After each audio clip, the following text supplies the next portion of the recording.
What's up, everybody, and happy Thursday. Welcome to the Early Edge. I already see a lot of good mornings in the chat. Chris Kish, Spaghetti and Meatballs, Vegas Reno. Let's turn that good morning into something great. But first, let's take a look at the recap stream from yesterday. Now, my golf pick is pending. I got Steven Yeager versus CT Pan. Yeager is one shot back through 9, so that one has a long way to go. 3-3 here. That's okay. It's not good. It's certainly not terrible either. We're always trying to have a winning record, so we'll try to improve on the 3-3 today. Listen, maybe if Steven Yeager hits, we'll go 4-3 on the day. But I got to say, let's bring in the stars of the show, because if you're not a member of SportsLine, listen, the Early Edge is great, right? We get picks on the Early Edge every single day. But SportsLine, it's so important, and here's why. Because Proppy, well, you weren't on the show yesterday, but you dropped in the chat, and you gave out the Draymond Green points, rebounds, and assists over 19.5, which of course came in swimmingly. But what's really cool about SportsLine is, Proppy, tell me what you went on SportsLine yesterday. We broke out the broom, Sia. It was a nice 5-0 day, including a 1.5 unit hit on an old familiar friend of ours, Tyus Jones. So certainly a great day if you're a SportsLine subscriber. And back-to-back sweeps, I might add. I believe I've hit 10 or 11 picks in a row on the site. I mean, and the Tyus Jones thing, we talked about that last week, right? So 5-0 today, 5-0 yesterday. And Larry, I got to say, somehow you get the silver medal here because, when it comes to Tyus Jones, of course, Proppy puts the unit and a half on that on SportsLine. He can adjust the unit sizes there. Now, you, my friend, Maestro, you also went 5-0, but only one unit on each. So I'm sorry, 5-0. It doesn't cut it for first place today because Proppy's on the show. How you doing, Maestro? I'm doing good, and I'm going to come and get him today, though. 5.5 to 5.0. I didn't feel good to just get edged out, so let's see what happens today. Let's see what happens today. And honestly, what's so funny about you two being on the show, and Danny Brasco, what's up to you? Tom Casale, what's up to you? Is Tom, you've been so hot, right? College basketball, ever since joining the show, ever since joining SportsLine, you've been hot. Somehow, you've been eclipsed by both Maestro and Propstarz today. So finally, you're living in a couple people's shadow. But I want to start with you. I want to start with the official picks right off the bat. And by the way, I see picks in the chat. Absolutely love to see them. We've got soccer picks in the chat too. And I'll tell you this, Buckets has left us a pick to put out on this show. So stay tuned for that. But Tom, we start with you. Oregon hosting Colorado. What's the pick in that one? A huge game in the Pac-12 tonight. Both teams on the bubble fighting to get into the NCAA tournament. Colorado has won 4 straight, but 3 of those games were at home.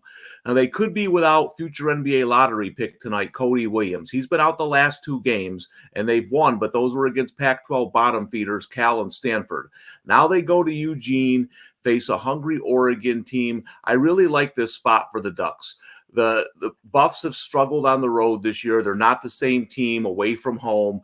And this is a must-win situation for Oregon heading into the Pac-12 tournament in the final weekend of the regular season.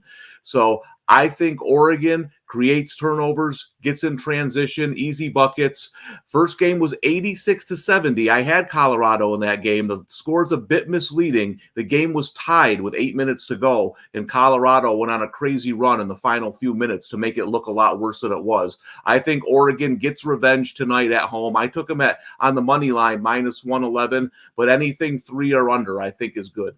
Yeah, I was going to ask you because I know listen, you put this pick out on SportsLine some time ago, but it has grown, perhaps as a result of you putting the pick out. Either way, if it's 2, if it's 2.5, you're still okay there? Yeah, anything 3 or under, I think Oregon wins this one pretty comfortably tonight. All right. Mark Buckhold says, the amount that Casale has moved this line is absurd. They obviously have Tom's notifications on. By the way, listen, I got to get right to it. Mark, thank you for saying that about Tom. But listen, Proppy, Danny Brasco, the Maestro, sometimes me as well. If you turn the notifications on, you're going to get these picks right away before the lines move. The only way you can do that is to become a SportsLine member. If you want to go 5-0, they don't do it every day, but they do it a lot more than you think. Just go to sportsline.com/join and you put in the promo code winners. Again, put in the promo code winners. You'll get 60% off the annual plan. That's sportsline.com/join. All right. And by the way, the Tom Casale bet, if you want to make that Oregon money line or Oregon, let's say -2.5, you can do that at BetMGM. New BetMGM customers, Sign up today and get $150 in bonus bets. Just place your first wager at least $5 and you will receive $150 instantly in bonus bets regardless of your wager's outcome with bonus code EDGE150. That's EDGE150. All right, that's a lot of promos, but trust me, ladies and gentlemen, we have a lot of picks coming, including a soccer pick. There's so many soccer picks in the chat, but before we do that, just one more small little break. Out there are two colossal beings, both forces of nature in their own regard. But in here, as soon as the chute bursts open, the duality of man and beast begins to fade. This is the PBR on CBS Sports Network. All right, we're back, and let's get right into some more picks. We already got Oregon done here. Danny Brasco, we go to you. It is a big week, a big weekend of fights. Talk to us about some fights you like already. That's right, Sia. UFC 299 coming out of Miami, and we got a lot to cover here. So I'm going to start Thursday's picks off with some preliminary action, early card fights. And first off, let's kick it off with the featured prelim of the night. Really interesting fight at heavyweight between two grapplers. Curtis Blades taking on Jailton Almeida. I'm going with Curtis Razor Blades in this one at -105. How often do we see two grapplers square off and it become a striking affair? And if it does play out on the feet, I give Blades a significant boxing advantage. I like his footwork. He doesn't overthrow on his punches. He throws a clean jab and right hand. And if he can keep this fight standing, I think he's going to piece Almeida up. Almeida has made a surge through the heavyweight division. He's a menacing grappler, a Brazilian jiu-jitsu player, and he's going to be looking to take this fight to the floor. But Curtis Blades has only lost 4 times in his UFC career. Twice to Francis Ngannou, the scariest man walking the face of the earth. Once to the guy I call the modern-day Ivan Drago, Sergey Pavlovich, and Derek Lewis, the guy with the most knockouts in UFC history. He's only losing to devastating power punchers, and Almeida poses no such threat. So I say Blades gives him a veteran's lesson. I don't know if Almeida's ready for this. Give me Curtis Razor Blades to get it done and stay in that heavyweight title picture. And then for prelim action, I'm going to go with a little 2-leg parlay. I wanted to get closer to even money. We got close to it, but props are not quite out for prelims yet. Look for them today, guys. They should be dropping. The first one I'm going to want to attach to this one is Robles de Spain by knockout, and we're going to put him in the money line in this 2-legger. But look to bet him by knockout as well, because his opponent is headed straight to Spain without the S, Sia. My goodness. Robles has an 87-inch reach. That is by far the largest in UFC history. This is his debut. He is a knockout artist. He's going to knock Josh Parisian out from halfway across the cage, and we're all going to marvel at it. Parlay him with Macy Barber. I think she's a good flyweight contender coming up, facing Caitlin Serminara, formerly Chukagian, longtime flyweight veteran, but I just don't think she has what it takes to crack the top 5 there and really get into championship contention. Barber might. She might get on the inside, use her wrestling, use her ground and pound, and get it done past a good, tough veteran test in Chukagian. So give me those two for a nice little 2-legger, and that's what's going to start off our UFC 299 action. See, I'll be back for more tomorrow. I love that. Yeah, back for more tomorrow is very important. By the way, Snug the Cat, Danny says, because, sometimes people confuse your identity with, of course, Amax, who's going to start coming onto this show really like so much as MLB rolls around the corner. We got the Futures episodes with him coming up. He says, I would pay to see Danny Brasco fight Amax so we can unify the identity and we would know which one is the real one. Danny, Look, are you also Amax? Put up a purse. Yeah, well, people say we've never been seen in the same room, so it hasn't been confirmed yet. But put up a purse, and I'm up for any exhibition fight. Jake Paul can't be taking all the money. What about me? Sign me, Sia. There we go. By the way, it's hard for me to catch up with the chat, but I know a lot of you cashed bets yesterday. Rick Funcannon had the money line parlay with Richmond and the Volunteers. I know Japan hit a play. Chris Kish hit it over corners play. And speaking of corners and speaking of soccer, let's get to Bucket's pick here. Bucket's not on the show, but he certainly has a pick, and you can find his stuff on SportsLine as well. You'll see him on this show tomorrow, but he's got Benfica, Rangers FC, both teams to score at -130. I believe this one starts at 3 p.m. Eastern Standard Time. Again, Benfica, Rangers FC, both teams to score at -130. All right, that's your soccer pick. Let's go to the NBA. Proppy, you were in here yesterday. You had the picks already on SportsLine, all 5 picks, which of course all 5 hit, but you dropped a Draymond Green over in here. And again, fourth quarter, it came in very easily, ended up clearing it by, I believe, 3 or 4. With that said, you're not on overs today. You're on a couple of unders on this show. What you got? Yes, yeah, that was actually my lone over, I believe. If I'm not, no, excuse me, I had 2 overs yesterday, but yeah, we're riding with a lot of unders today. Once again, 3 picks already out on the site. I'm going to give 2 of those picks out right now. Starting with Yusuf Nurkic.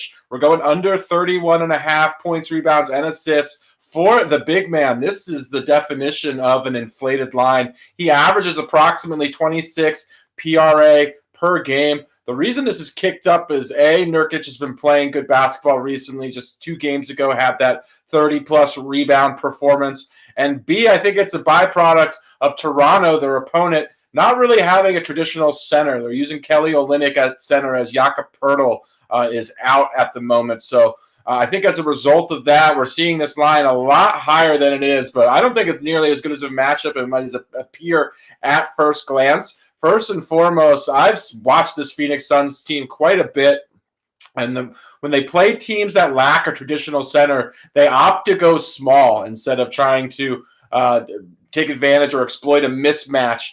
So they'll use Royce O'Neal at center rather than use Yusuf Nurkic against the undersized front court and Kelly Olynyk at center. Nurkic has also been playing a lot of minutes recently. He's had durability issues throughout his career. I really don't think the Suns want to play him 30-plus minutes in the seemingly meaningless game against Toronto, who they're heavily favored against. Also some blowout potential here. Just so many ways he's going to stay under this inflated line. I think he ends up playing about 25 minutes. He'd have to be highly productive in order to eclipse that in that much time. And then we're going to go over to the Golden State versus Chicago game. I'm going to fade Kobe White under 3.5 made three-pointers. Speaking of minutes played, Kobe White has eclipsed 40 minutes in 4 of his last 5 games. He's playing an unbelievable amount of minutes right now for Chicago. This is also the second leg of a back-to-back where he played 40-plus minutes last night.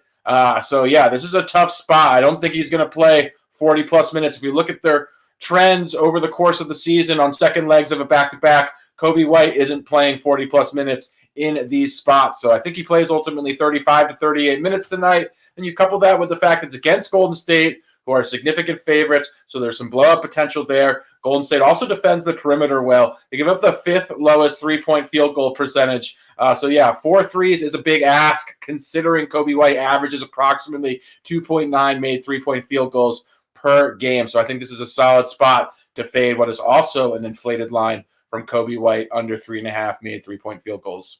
All right, a couple of unders here, both of which I really like. I mean, I really like the angle, first of all, about Kobe White, but the Nurkic, the blowout potential, the idea that he might only play 25 minutes in a game that they're going to have probably bottled up and taken care of in the middle or early fourth quarter. So these are the angles that we look for in the NBA specifically. By the way, there's a couple things I want to reference in the chat before I get to my golf pick. Of course, we've got the Jaeger pick pending. Eric David, so remember yesterday, his wife turned 55 and he hit, this is so great, a parlay at plus 550 for his wife's birthday. It was a combo of Larry, Alex's, of course that's Proppy, and Mikey B's picks. Absolutely love that. There was a question before I get to my golf pick. I believe it was from Bitsy on Ben versus Emiliano Grillo. Listen, I don't love that. I do like Ben I do like his upside, but the thing about Grillo, he wasn't very good. I think he was T39 here last year, but believe it or not, and this is an amazing stat, and I'm so glad my eyes went across it, he led the field tee to green last year. He lost over 9 strokes putting. So my point here is that clearly in the ball striking department, Grillo was very comfortable here last year, and if you can get the putter going even a little bit, I think that's a situation where you might want to avoid. Again, I like Ben but in this round 1 matchup, I think I would avoid Ben over Grillo. So my pick, of course, Jaeger pending. I've got one this afternoon. I think it starts in about an hour or so, hour and a half. Sahith Theegala minus 105 over Sung J M. Here's the thing. Now, Sung J M's been really good at this course. You look at his track record, it's been very good. And Sahith Theegala, he was actually good last year. He's only played it once. And that really factors into my analysis quite a bit, because when I look at Sung J M's track record here, it is intimidating. But when I look at his recent form and what he's doing off the tee, on approach, around the green, and with the putter, he's losing everywhere. And it's a pretty big sample size. I just don't think the game is in good shape with Sung J M. I think we're going back 5-6 tournaments where the stats look really bad. So even though he's comfortable here, I don't think you can regain your game on such a tough test, which this is going to prove to be at Bay Hill. So Sahith Theegala, he can be a little wild off the tee, but he clearly reined it in last year. We look at the off the tee metrics. He gained there. He gained pretty much everywhere on his way to, I think, a 24th place finish. So I'm going to go ahead and take the guy who's been okay versus the guy who's been very bad. Sahith Theegala, he's the dog here. Sung Jae Im's minus 120. Sahith Theegala minus 105 over Sung Jae Im. If you don't have this matchup, because every site has different matchups sometimes when it comes to like 18-hole matchups, especially. There is a lean I have on other sites. We have Matt Fitzpatrick over Justin Thomas. He's a slight dog, right? Or yeah, I think he's even around minus 110, minus 115 versus Justin Thomas. I do lean towards Matthew Fitzpatrick there if you have that. If you have something else, go ahead and message me and I'll try to get to answering your message. I usually get there. So if you have a different matchup that you think you like, go ahead and send it my way. All right. That's my official golf pick. Of course, that's the Theegala one is the official one. The lean is Matt Fitzpatrick. Let's go Steven Yeager and let's go Maestro. 5-0 yesterday. Can you go 1-0 today on the early edge? You have the floor. Well, that's the plan, Sia. And I'm going to Duncan Robinson, who, do you know what the Heat's record is when this guy's in the starting lineup? 18-6. That would be the second best record in the NBA if it played out for a full season. Of course, Tyler Hero is still out, which means Duncan Robinson will start, and he's playing the Mavericks. The Mavericks have given up 120 or more in 6 straight games. And Duncan Robinson, there was a great breakdown of him. When he comes off the bench, he doesn't shoot well. He doesn't play well. When he starts, he's been amazing. 49% from the field, over 45% from beyond the arc, averaging over 16 points a game when he starts. He's had 34 or more minutes now in 5 straight. Should make it 6 straight tonight at the Mavericks. I love him over 14.5.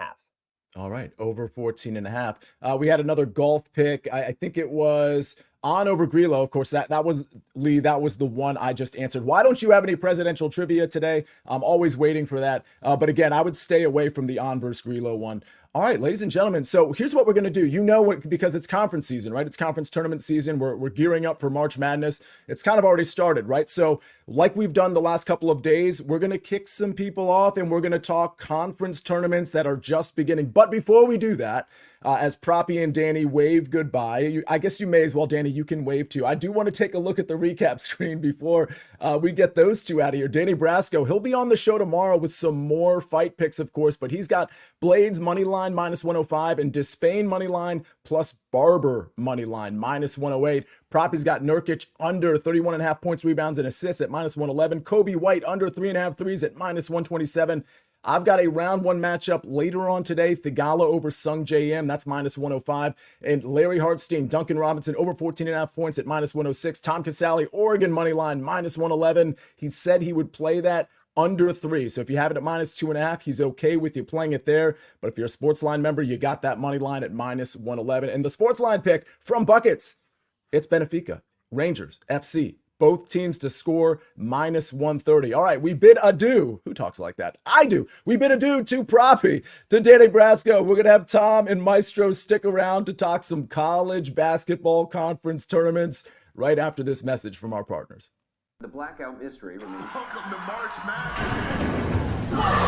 Whoa! You just never know in the tournament who is going to shine. Stream March Madness live on any device, anywhere, and be ready for anything. All right, we are back on the early edge. Tom Casale, Larry Hartstein. We've got some conference tournaments to talk about, and we're going to be doing that this entire week. We're going to be doing it next week. We're going to be going into March Madness and breaking down everything on SportsLine on this show, maybe on some special shows as well. Let's get it started with the Missouri Valley Conference, otherwise known as the MVC. We got Indiana State at the top at plus 155. We've got the Drake, Seinfeld reference, at plus 200, and then Bradley at plus 350. We don't see as big of a disparity as we saw yesterday, right? That third place team, Bradley plus 350. Like, to me, that tells me Bradley certainly viable here. Maybe others viable too. Tom, I'm going to start with you. What do you like in the MVC? Well, I don't hate the Drake. I love the Drake. So all season, Indiana State's been the best team in the Valley. So I understand the short number on them. But I really think this Drake team's on a mission. They're still the same team at the beginning of the year. Everybody thought was going to be the clear-cut winner of this conference. They get in the tournament. Last year they had Miami beaten in that first round, and they let it slip away in the final 2 minutes. I thought they could really make a run. I like this Drake team overall. So the fact that they're not the favorite and at plus 200, I like the little bit of value there with the Bulldogs. And listen, hey, the Valley can get crazy, right? It's never a bad idea to take a longer shot in this conference tournament. But I think at the end of the day, Drake emerges victorious and gets the NCAA tournament bid. All right, Maestro, we have a lot of controversy in the chat. Snug the Cat says, hate the Drake. Chris Kish says, love the Drake. So does Raving Derelict. By the way, Drake, the musical artist, overrated. I'm just going to throw that out there. Extremely overrated, actually. Maestro, who do you like in the MVC? Well, my heart says Bradley, and I don't know if you guys know this. I taught a course at Bradley University last spring, and one of the stars of the team was in my class. Wow. Malavi Leon's the leading rebounder on the team, second leading scorer. So I can tell you that my heart is pulling for Bradley, but I don't think they're going to win this tournament. I'm going to take a shot on the Belmont Bruins. I mean, this team has won 7 of the last 8, the only loss coming to Drake. But remember, they beat Drake earlier, and one of their best guards, Jacoby Gillespie, he missed 6 games with the wrist injury. That's when they were not at their best. Since he's come back, they've been on fire. They also have an NBA prospect, 6'9", Malik Dia, the best shooting team in the conference, 38% from deep. Only their second year in the conference, but if they get hot, and they are hot right now, they could take it down at 16-1. Wow, so much humble bragging there. So much subtle humble bragging. He was teaching. He had one of the guys on Bradley in his class. Absolutely love that. Listen, the Belmont pick plus 1,600, given a couple of really talented players that you pointed out, it certainly doesn't seem outside the realm of possibility there. We've got Drake and Belmont. Okay, let's move to the WCC tournament. We've got Gonzaga, or I used to say Gonzaga, but I understand it's Gonzaga now. So my apologies for mispronouncing it all those years. Gonzaga at minus 125. Listen, they really picked it up over the last few weeks. St. Mary's, also a very good team at plus 115. I think they're live. And I love this San Francisco team. I don't know that I think they're better than the first 2 teams I just mentioned, but at plus 1,100, Tom, I think they're at least interesting. I don't think any other team here is even worth consideration. What say you on the WCC? Yeah, I like San Francisco too. The problem is they haven't beat Gonzaga since 1982. So, I don't know how long it's been, but Gonzaga just owns that team. So I think they'll have a hard time getting past them. I think if there's a conference where you could say right now, tell me the final and be pretty confident, this is it. It's going to be the Zags. It's going to be St. Mary's again in the finals.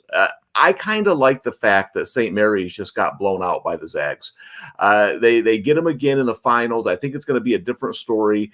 One of the things the Zags did in that meeting was they put a lot of ball pressure on them. They caused turnovers. So I look for St. Mary's to really slow that next game down. Don't allow the Bulldogs to get out in transition.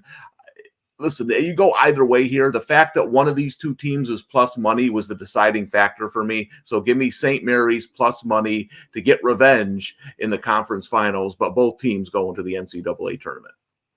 Larry, Big Cheesy says, take the Zags now. And Vegas Reno says St. Mary's takes this conference. It seems like it's a 2-horse race here.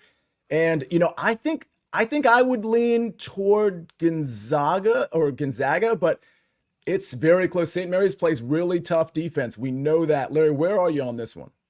I'm on the Zags minus 125. I think is a good price. 8 straight wins, averaging over 89 points a game, shooting 56% from the field. Ryan Nembhard he's the best player on the floor right now when he steps out there. He's controlling the game. He's averaging about 8 assists during that time. In his last 3 games, he shot 21 of 35, and you could see that St. Mary's had no answer for him. He controlled the entire pace of that game. So I just love the way the Zags are trending right now. I think they could be dangerous in the tournament. And yeah, San Francisco, they're always interesting, but they've lost to the Zags 29 straight times, and that looks like the matchup that they'll get in the semifinal. So I'm going to roll with the hot team, the Zags. Yeah, but Larry, they're due 29. We know on the 30th, they're definitely winning. By the way, Snug the Cat Larry says, he said, did Larry just earn the nickname The Professor to go with, I guess, my nickname, The Counselor? The Maestro is so good. I don't know that you should take on another nickname, but Larry, that's your call. Yeah, no, I'm going to stick with the Maestro. And it's funny because somebody said, what was the class? It was called The Business of Sports Betting. And it was a really cool experience to be at Bradley. By the way, Lee Brown says flip a coin on this WCC conference. That's redundant, WCC. But Propstarz also says we'll close it here. Larry won't invite me as a guest speaker to his class for some reason, he says. Maestro, your response? My response is that I'm no longer teaching the course, but if I was teaching it like next spring, he will be on the guest list. All right. All right. He called dibs. All right. We called dibs on Tom Casale, on the Maestro, and on the madness. Ladies and gentlemen, what a great show. We've really been filling it up, hopefully for you with college basketball, because it's just going to be so busy in that regard over the next, I would say, 3 to 4 weeks. So lock in with us on the Early Edge, lock in with us on SportsLine. We're going to be bringing so much content to you. And of course, we got Major League Baseball right around the corner, along with the NBA, hockey. And I saw somebody in the chat talking about racing picks. We had Speedway Steve on before, but we'll try to get some racing picks on the show when the big races come up. But ladies and gentlemen, on behalf of Jake the Snake on the ones and twos, Danny Brasco, you'll see tomorrow again for some fight night picks. Propstarz 5-0, Maestro 5-0, Tom Casale on fire. I am the counselor. This is the Early Edge, and we rest our case.